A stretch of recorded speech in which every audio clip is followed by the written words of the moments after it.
Efa nanao ny asany hatrany ny fitsarana malagasy hatramin'izaina tamin'ny fitondrana teo aloha ny fitondrana amin'izao fotoana izao ka tsy misy afaka hanamarina na handiso ny fomba fiasa ny fitsarana na iza na izy ho ny filohan'ny antenimieram-pirenena sy teny Randriana Soloniaiko androany izay naneho hevitra mahakasika ny fanapa-kevitra ny fitsarana ny amin'ny fampidirana Ponja Vonjomaika ny solombavambahoaka Saondry Malala Marie Michel izay miteraka resabe efa zava-nisy hatramin'izay ny fampidirana Ponja mpanao politika ka sarotra ny hidirana sy jabana amin'ny raharaha mpitsarana indrindra ho an'ny filohan'ny antenimieram-pirenena sy teny Randriana Soloniaiko raha ny fanazavany fanarahana ny lalàna no nanesorana ny immunité parlementaire ny Ramatoa Saondry Malala Marie Michel ho ny filohan'ny antenimieram-pirenena. Zavatra mahavariana eto Madagasikara rehefa fotoana inona vao tena ho marina ny fanapa-kevitsy ny fitsarana. Raha tsy teny fotsiny eo ny zavatra nandro any Malamo Maherlanto de lazainy afa marina nizingizina mihitsy ny fitondrana tamin'izany hoe tena ara-dalàna io. Raha tsy teny fotsiny ao momba ny donia zany olona rehetra teneniko zany ray maty de ny anankiray fa tena kilamaina tanteraka mihitsy ary tena nitsangana zahay tao anatin'izay zavatra zay njoro fa ny zavatra hita amin'izao fotoana izao lasa tsy mahay indray zany le fitsarana androany zay ny fanontaniana tiako apetraka amin'ny rehetra mihitsy hoe lasa tsy mahay indray ny fitsarana androany fa nahay izy tamin'izany andro izany za tsy teny izy ny marina za tsy teny izy ny diso tsy anjarany sy teny Randriana Soloniaiko zany fa za kosa de variana hoe rehefa miandro ina de marina ny fanapa-kevitsy fitsarana rehefa miandro ina de tsy marina ny fanapa-kevitsy ny fitsarana fa aoka kosa ny fanapa-kevitsy ny fitsarana dia sarotra amiko amin'ny setena Randriana Soloniaiko amin'ny séparation du pouvoir ny hiditra amin'ny fanapa-kevitsy ny zareo izahay mpanao lalàna tokony modely ao fanaran-dalàna na anara-dalàna tanteraka ny fanalàna ny immunité-ny solombavambahoaka Saondry zany. Tsy tokony hisy solombavambahoaka ambony lalàna ary mbola tsy nisy tao anatin'ny antenimieram-pirenena izany ho hatramin'ny filohan'ny antenimieram-pirenena sy teny Randriana Soloniaiko samy ambany lalàna avokoa ireo solombavambahoaka izay karamainy vahoaka ka tokony ho modely amin'ny fanarahana ny lalàna raha araka ny fanazavany. Tsy midika ho tsy fiarovana solombavambahoaka ny fandraisana fepetra amin'ireo solombavambahoaka sasany sy ny fanagadrana solombavambahoaka hoy sy teny Randriana Soloniaiko fa ny lalàna no arahiny indrindra amin'izao vanim-potoana fanovana izao. Azadinona averiko foana ho averiko foana azadinona mpanao lalàna izahay ary fanovana izao volam-bahoaka no ikaramananay ato ary tsy tokony hisy izany solombavambahoaka amboniny lalàna izany ka sanatriny vava aladiny lena hoe izahay mpanao lalàna zay no goragora ny firespektevanay an'le lalàna fa tokony modely zahay ao anatin'izay zavatra zay ny solombavambahoaka misy migadra de misy esorona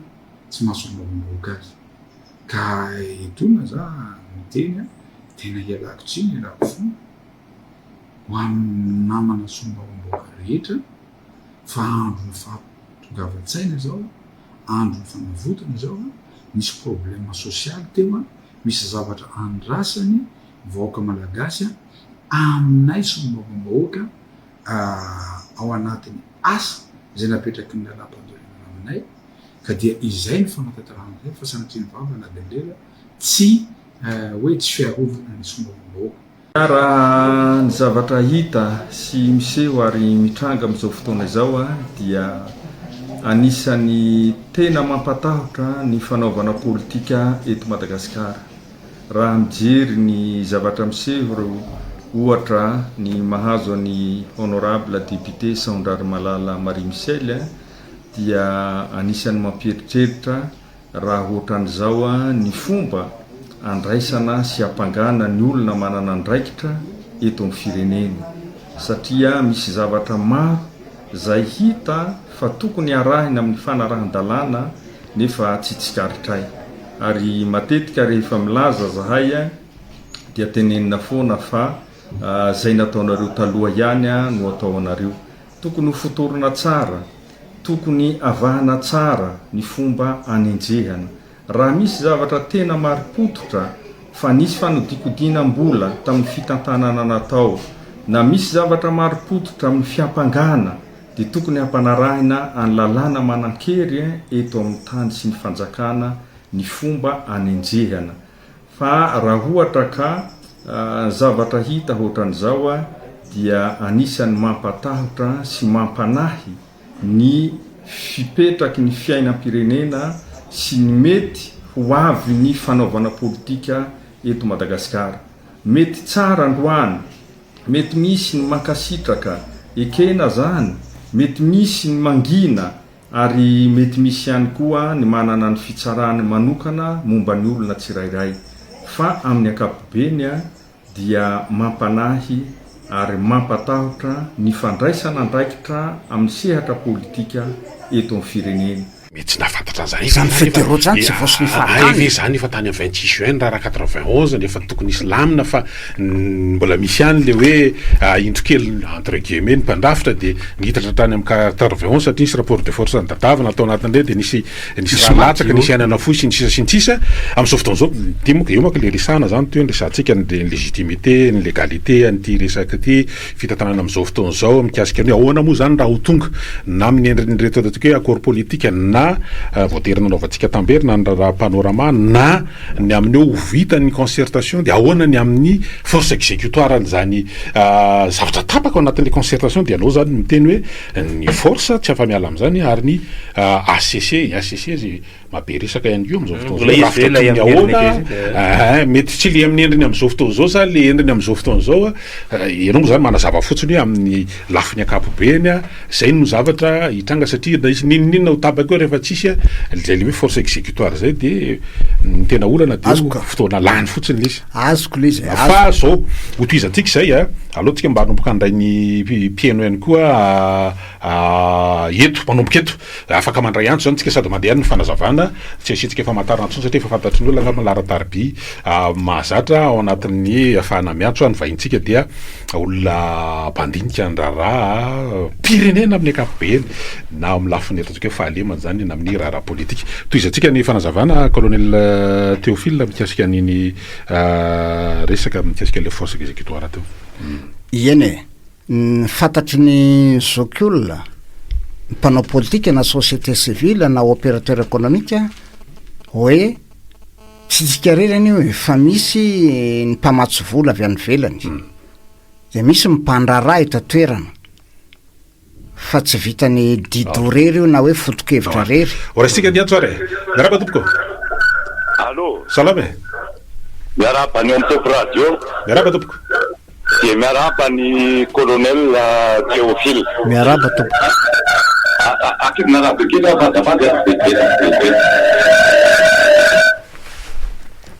tena mahafinaritra raha angaly fandarana ary tena intéressante be le émission androany. Ny fangatako ty ambolohany aloha dia hita hoe tsy ho ampy ty fotoana hatramin'ny sivy sasany ity ametrahana fanontaniana sy namba irisiadesahana amin'ny colonel. Dia zany mba fangatako raha mba azotarina kely aloha le fotoana androany mba fangatahana ho avy amin'ny piego. Mahafinaritra dia mahafinaritra le izy colonel satria misy zavatra tsy fantatra azavainao eto. Za dia mba nisy zokony ihany koa nefa ary nitolona tamin'ireny raika amin'ny sivifolo sivanjato sy arivo reny tamin'iny tolona ny rahan'ny voaka malagasy tao anatin'ny herivelona marina. Ary rehefa mivaky roa moa zany ny herivelona tamin'ireny fotoana ireny dia misy ny herivelona Rasalama Madagasikara ary misy ny herivelona Madagasikara. Hay ve zay ny tantaran'ny 10 aogositra raika amin'ny sivifolo izany hoe le filalaovan'ny mpanao politika ny vahoaka zany no natonga ny vahoaka roboka anakeny avaloha ary nafatesan'olona maro mampalahelo marina be le raisonnement ny tompony lahy manandafy akotonindrimo hoe tapitreto mitolona fa ho atsangana ny gouvernement firasana eto a zany de mitodika am'ireo mpanao politika telo mizato nanao sinia le fifanarahana tsy fantatry moa le mifanarahana na ina na ino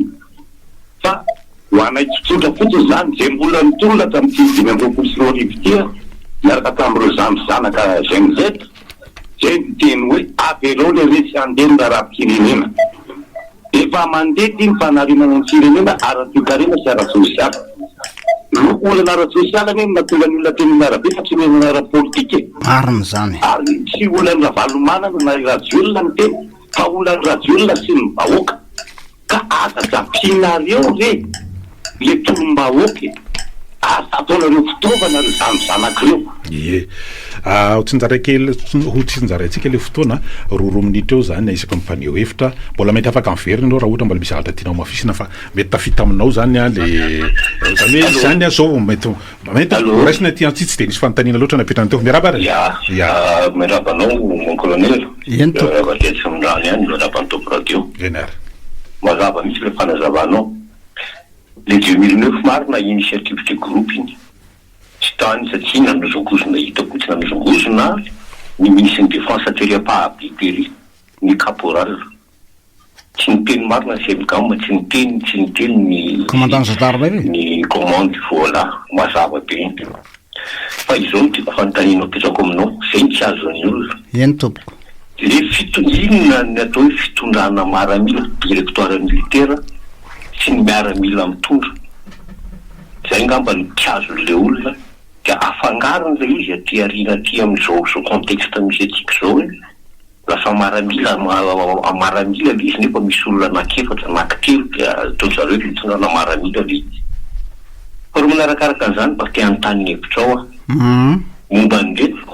hoe naza fa fisamborana alina zao na ino vaovao voaboaka marainy fisamborana nofanaga natao détention provisoire ny mifondrana varadrano sy ny député anankiray sy ny général Nsotrokonono anankiray de hoy za hoe raha fiara maramila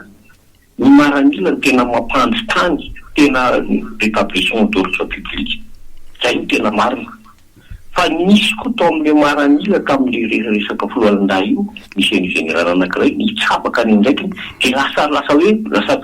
considéré zany kasa politika le izy mba hazavao mon colonel fa inao zany tena akaiky indrindra manazava ny zavatra io fa lasa misika sabeny izy any anaty Facebook manko loatra zay koa le député anankiray migadana rehefa ny aitondrana varadrano samy hafa misy le zavatra anankiroa satria misy d'inculpation andreo samy manany azy zay mon colonel fa de misaotranao eny ary manaraka tsara ny mpiaino a za zany tena mitsangam-bolo mihitsy ameritratra hoe ahoana ny fandraisan'ny CNZ an'izao a ny fantaniana sy amaliko azy a sy ny tanora mitondra ny tafika malagasy 20 ny ry io mitondra ny tafika io nefa mbola misy zokony sina ka mamaly ny anankiray lereo hoe ahoana le fitondrana miaramila sy ny directoire militaire sy le hoe am'izao hoe afangaron'ny olona hoe daoara aleo aloha valiko le voalohany tsely fotsiny amaliko azy aloha hoe ho hitanareo GNZ ho hitanareo zokobe itsika zokobe fa miaramila vokatry ny tany izy 10 lahareo vokatry ny tany reo nianatra avy any amin'ny semipiny fianaratsoa lycée reo nanao ny université na tamin'ny fianaratsoa na tany Tomasina na teto reo ary nanao commandement reo olona reo fa tsy olona tanaty birao raha vao mivoaka ny akademia zahay de misy tonga de miasa any amin'ny fokon'olona any atsa fa misy lasa mbola any akatso misy lasa any andafy dia mahavita ny ambaratonga diplôme rehetrarehetra manome toky anareo a fa tanora tsy tanora tsoa moa zany colonel sy général zany tompona andraikitra reo matro reo tia tanyrazana reo mahay manavaka reo natao inona natao hoe dictature inona natao hoe monarchie inona natao hoe démocratie inona natao hoe libéralisme économique inona natao hoe économie d'état samy nianatra reo tany amin'ny UPP tany amin'ny CEG tany amin'ny lycée Rahery Velo teny akatso tamin'ny anam tamin'ny école de magistrature de tsara ao amin'ny asany fa tsisy an'izany dictature Pinochet Hitler tsisy an'izany ary misy mpanao gazety ny Express de la Réunion tonga teto tamin'ny 2009 nilaza hoe le président Rajoelina partage le pouvoir avec l'armée. Nindresaka tamiko io rédacteur en chef tam'izany mbola Chadefo ny rédacteur en chef ny Express ka hatramin'ny deuxième république RDM efa zarain'ny président Ratsiraka amin'ny miaramila ny fahefana de nitoy na i président Ravalomanana io ohatra zao ny chef de province ny Fianaratso de natao miaramila zandry kely lieutenant colonel fito-mpanjato diplômé ny enam tam'izany aveo koa mbola ny solony général ny première promotion Ravelomanga no zaraina tamin'ny miaramila ny fahefana na teknika na politika fa za mifandrebireby aza manamaibo miaramila fa mioranomangitra izy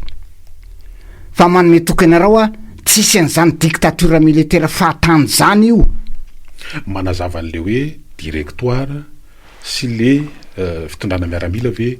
zany ataontsika hoe mise au point na tsy hoe mise au point moa zany éclairage ataonao zany manome toko fotsiny a toko moral fotsiny fa tsy hoe toko apasana fa